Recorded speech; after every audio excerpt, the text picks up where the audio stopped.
Rudra news express के सभी दर्शकों को मधु आचार्य आशावादी का बहुत बहुत नमस्कार। मित्रों, आप और हम मिलकर 8 से 10 मिनट राजस्थान की राजनीति पर कुछ बात करना चाहते हैं, और वो भी खासकर कांग्रेस की राजनीति पर।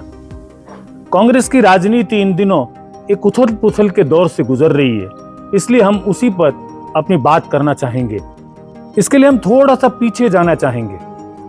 बात तब शुरू होती है जब हरियाणा में राज्यसभा के चुनाव हुए और इस बार भी कांग्रेस के 6 विधायकों ने क्रॉस वोटिंग की। ये तो गनीमत रही कि कांग्रेस का उम्मीदवार जीत गया, लेकिन उसे हराने की किसी भी तरह की कोई कोशिश में कमी नहीं रखी थी कांग्रेस के 6 विधायकों ने। इन 6 विधायकों को इस बात का वहम था कि पिछली बार की तरह इस बार भी उनको पार्टी से नहीं निकाला जाएगा, केवल नोटिस देकर शांत कर दिया जाएगा। लेकिन उनको पता नहीं था कि राहुल गांधी के आने के बाद कांग्रेस बदल गई है। कांग्रेस ने बिना देर किए उन 6 के 6 विधायकों को पार्टी से निकाल दिया। फिर मसला आता है केरल का। केरल में कांग्रेस को बहुमत मिला, लेकिन मुख्यमंत्री किसे बनाया जाए? एक तरफ राहुल गांधी के सबसे निकट के नेता केसी वेणुगोपाल दावेदार थे, चैनी थल्ला दावेदार थे और वी सतीशन दावेदार थे। तब मामला उलझता सा लगा। तब सोनिया गांधी की सलाह पर राहुल गांधी ने ए.के. एंटनी से बात की।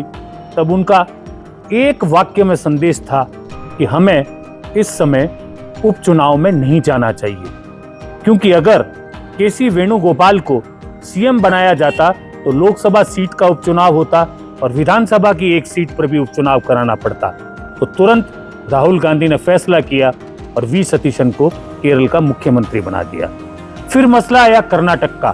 कर्नाटक में भी सिद्धारमैया और डी.के. शिव कुमार के बीच में सत्ता को बराबर बांटने का एक समझौता जब सरकार बनी तब हुआ था, लेकिन सिद्धारमैया 2.5 साल होने के बाद सीट छोड़ने के मूड में नहीं थे और दूसरी तरफ डी.के. शिव कुमार का दबाव था। इस सूरत में बड़ी बोल्डली स्टेप उठाते हुए राहुल गांधी ने सिद्धारमैया को तुरंत इस बात के लिए राजी किया कि वो इस्तीफा दें और उन्होंने डी.के. शिव कुमार को सीएम बनाया। वहां से शुरू हुआ सिलसिला अभी पंजाब तक पहुंच गया। पंजाब में कांग्रेस के अलग अलग गुट, चूंकि उनको लगता है कि अगली बार सत्ता कांग्रेस की आएगी, तब उन्होंने हाला कमान के प्रदेश अध्यक्ष बनाने के राजा वडिंग के निर्णय को चुनौती दी। चन्नी, बाजवा, रंधावा ने ये चुनौती दी, लेकिन राहुल गांधी ने एक भी न सुनी और स्पष्ट तौर पर कहा कि राजा वडिंग को अध्यक्ष पद से नहीं बदला जाएगा। ये सारा परिप्रेक्ष्य कांग्रेस का बताने के पीछे उद्देश्य ये है कि अब कांग्रेस में एक बदलाव देखने को मिल रहा है। कांग्रेस 2014 से लगातार चुनाव हार रही है, लेकिन अब कांग्रेस एक नए तेवर के साथ राहुल गांधी के एक क्विक एक्शन के साथ मैदान में उतर रही है। ये कांग्रेस में बदलाव का बड़ा संकेत है। बात राजस्थान की करते हैं। राजस्थान में भी कांग्रेस 2 धड़ों में बटी हुई साफ साफ दिखती है। एक धड़ा है पूर्व मुख्यमंत्री अशोक गहलोत का और दूसरा धड़ा है पूर्व उप मुख्यमंत्री और कांग्रेस के वर्तमान महासचिव सचिन पायलट का। इन दोनों में जब पिछली बार सरकार बनी तब से एक दूरियां हैं, एक झगड़ा है, 2 अलग अलग गुट आमने सामने हैं और दोनों एक दूसरे पर घात प्रतिघात करते रहते हैं। बीच में मानेसर का कांड भी हुआ, बहुत सी बातें हुई, लेकिन अशोक गहलोत की सरकार 5 साल चली और उन्होंने किसी भी सूरत में सचिन पायलट को सीएम नहीं बनने दिया।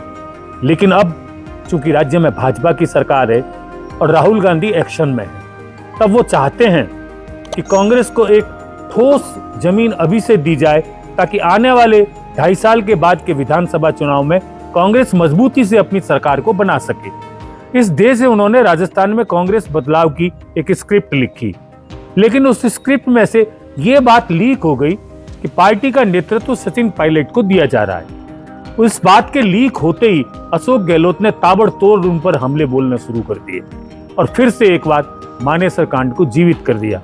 यहाँ सचिन पायलट ने बड़ा संयम रखा।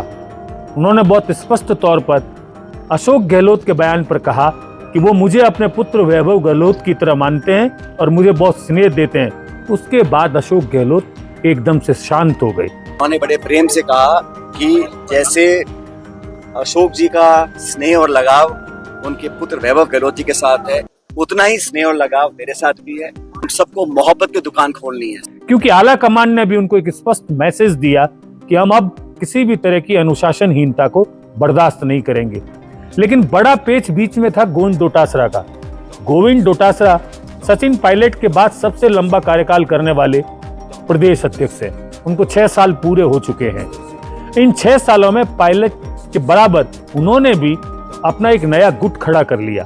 अब उनको हटाएं ये संभव नहीं, और हटाएं तो कम से कम उसे कांग्रेस में बड़ी जिम्मेदारी दी जानी बहुत जरूरी है।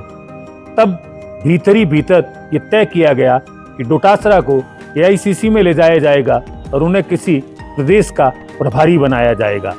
लेकिन अभी तक भी वो स्क्रिप्ट पूरी तरह से लागू नहीं हो पा रही है। लेकिन इतना स्पष्ट है कि अब राहुल इस बात को लेकर कड़ाई पर है कि वो राजस्थान की कांग्रेस में पूरा का पूरा बदलाव करेंगे। वर्तमान में राजस्थान की प्रदेश कार्यकारिणी जो कांग्रेस की है उसमें 400 सदस्य हैं। स्पष्ट मैसेज दे दिया गया है उन 200 लोगों को हटा दिया जाए जो निष्क्रिय हैं, जो बैठकों में नहीं आते हैं और जिनका भाजपा को लेकर एक सॉफ्ट कॉर्नर है। अब इन 200 लोगों में अशोक गहलोत के भी लोग हैं, डोटासरा के भी लोग हैं, तो उन सबको बाहर का रास्ता दिखाने के लिए राहुल गांधी ने हरी झंडी दे दी है। धीरे धीरे ये लग रहा है कि अब राहुल गांधी राजस्थान में पूरा का पूरा कांग्रेस में एक नेतृत्व का बदलाव कर देंगे।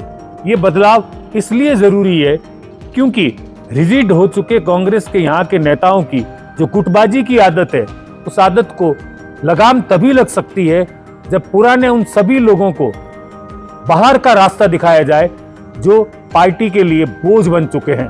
राहुल गांधी अक्सर कहा भी करते हैं कि मुझे रेस में दौड़ने वाले घोड़े चाहिए, मुझे बारात में चलने वाले घोड़े नहीं चाहिए। अब रेस के घोड़े और बारात के घोड़े को अलग तो करना ही पड़ेगा। इस दृष्टि से लगता है कि अशोक गहलोत को भी ऊपर शिफ्ट किया जाएगा, डोटासरा को ऊपर शिफ्ट किया जाएगा और सचिन को एक बार फिर से पार्टी की कमान मिल सकती है। और अगर सचिन को कमान मिलती है तो फिर उनके पास 2.5 साल का पूरा एक वक्त रहेगा जिसमें रहकर वो प्रदेश में विपक्ष की एक अच्छी भूमिका निभा सकते हैं। कांग्रेस ने संगठन सृजन अभियान के तहत सारे के सारे 50 जिलाध्यक्ष बदल दिए। उन्होंने 50 जिलाध्यक्ष इस बात आला कमान के निर्देश पर बनाए, उसमें स्थानीय नेताओं के किसी भी दबाव को स्वीकार नहीं किया गया। इससे लगता है कि कांग्रेस वास्तव में अब सांगठनिक स्तर पर अपने में भीतर से कुछ बदलाव लाना चाहती है, क्योंकि उसे पता है कि मजबूत भाजपा से उसका मुकाबला तभी संभव है जब उसके संगठन में एक बड़ी शक्ति होगी, उसके नेता और कार्यकर्ता जुझारू होंगे और भाजपा का मुकाबला करने के लिए मैदान में आकर लड़ेंगे। इस दृष्टि से देखा जाए तो राजस्थान के कांग्रेस में आने वाले 1 महीने में बहुत बड़े बदलाव होने निश्चित है।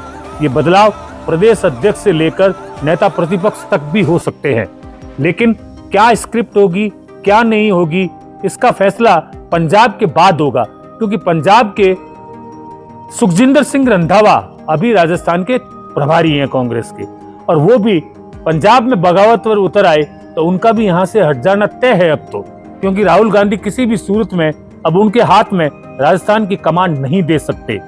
बीच का रास्ता पंजाब में क्या निकलेगा, उसी की नींव राजस्थान की कांग्रेस पर लागू होगी और इसकी इमारत राजस्थान में खड़ी होगी कि राहुल क्या एक्शन लेते हैं। अगर जिस तरह से उन्होंने राजा वडिंग का पक्ष लिया है और उनको मजबूत रखने की कोशिश की है, अगर उसी तरह से राजस्थान में वो अपने निर्णय पर कायम रहे तो आने वाले समय में राजस्थान कांग्रेस एक बदले हुए और नए तेवर वाले स्वरूप में हमारे सामने आएगी और भाजपा के लिए वो एक बड़ा संकट पैदा करेगी, क्योंकि भाजपा की सरकार 2.5 साल में अभी तक न तो मंत्रिमंडल का पूरा विस्तार कर पाई है, अब भी 6 पद रिक्त है, और न ही अपनी राजनीतिक नियुक्तियां कर पाई है। भाजपा की अंदरूनी कलह कई बार उभर कर सामने आई है और अभी तबादलों के दौर में तो विधायक एक दूसरे के आमने सामने हो गए, मंत्रियों से झगड़ रहे हैं। कई मंत्री ऐसे हैं जो न तो फ्लोर पर सही जवाब दे पाते हैं और न जनता के बीच में जवाब दे पाते हैं। कांग्रेस एक मजबूत विपक्ष की भूमिका में अगर अभी से उतरेगी तो आने वाले समय में भाजपा के लिए बहुत बड़ी मुश्किल खड़ी हो सकती है। इसलिए अंदर खाने ये भी चर्चा है कि भाजपा भी अपने नेतृत्व में कहीं न कहीं बदलाव की कोई न कोई बात सोच जरूर रही है और अभी केंद्रीय मंत्रिमंडल में बदलाव होना है तो हो सकता है कि राजस्थान से कुछ लोगों को उसमें स्थान मिले और उसका रिफ्लेक्शन राजस्थान की भाजपा की राजनीति पर भी आए। लेकिन मित्रों, ये तय है कि आने वाले 1 महीने में कांग्रेस और भाजपा की राजस्थान की राजनीति में बहुत बड़े बदलाव हमको देखने को मिलेंगे और ये बदलाव ज्यों-ज्यों होंगे हम फिर आपस में राज्य की बदलती राजनीति पर विचार मंथन करने के लिए आमने सामने होंगे। बहुत बहुत धन्यवाद।